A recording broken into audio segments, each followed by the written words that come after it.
Muy buenas tardes con todos los que me están observando.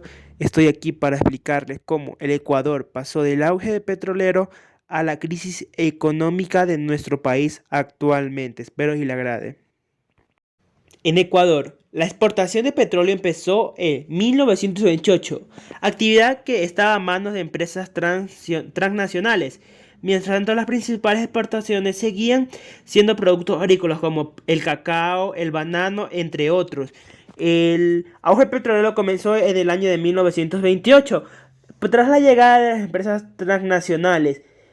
Como acabé de decir, nuestro país, las exportaciones principales antes del petróleo eran lo que era la agricultura, que era el cacao y el banano en esos tiempos. En el año 1971, José María Velasco Ibarra decretó la ley de hidrocarburos, que recuperó para el país la propiedad del petróleo. Ante eminente decrecimiento de la exportación petrolera en 1972, las Fuerzas Armadas dan un golpe de Estado contra el presidente José María Velasco Ibarra y asume el cargo de general Guillermo Rodrigo Lara. En esos tiempos, el presidente José María Velasco Ibarra había decretado la ley de hidrocarburos para recuperar al país la propiedad de petróleo que se le había sido arrebatada. Tras que el Ecuador recuperara sus fondos de petróleo, los efectos del auge petrolero fueron que para el año 1970 se exportaban 190 millones de dólares, pero para el año 1977 esa cifra aumentó a 1.300 millones de dólares. El presupuesto del gobierno central pasó de los 5.000 millones de dólares en 1970 a los 27.000 millones de dólares en 1977. El PIB aumentó en 1.062 millones de dólares a 13.946 millones de dólares en el mismo periodo. El país se volvió más atractivo para las inversiones y los bancos extranjeros. ¿Qué quiere decir esto? Que entre los años 1070 para adelante, en el Ecuador, el petróleo fue uno de los ingresos más importantes y más preeminentes de nuestro país. Cómo aumentaba las cifras a pasar de 190 millones de dólares a 1.300 millones de dólares en el año 1977. También desde entonces el petróleo ha representado para el Ecuador la mayor fuente de ingresos en determinado de los productos agrícolas. El petróleo fue la mayor fuente de ingresos petroleros. Después le seguían los agrícolas, o sea, las exportaciones agrícolas, que era el cacao y el banano.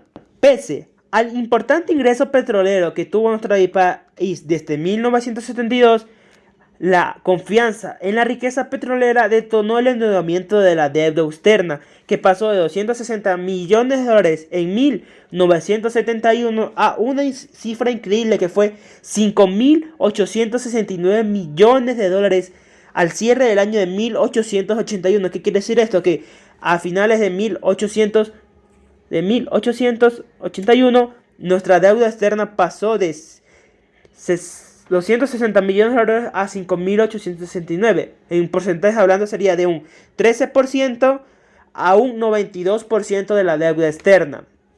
En la década de los 80 se contrae el comercio internacional debido a la caída de la demanda de productos.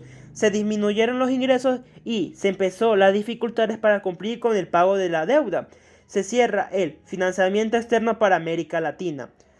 La reprogramación con las deudas supervisadas por el FMI debido al crecimiento de la deuda externa de nuestro país fue decayendo drásticamente en la economía de todo nuestro Ecuador.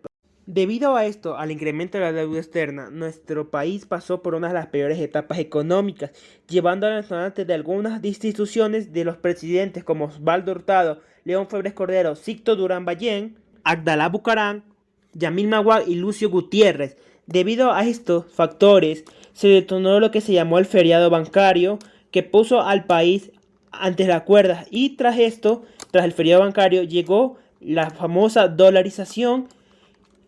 Gracias.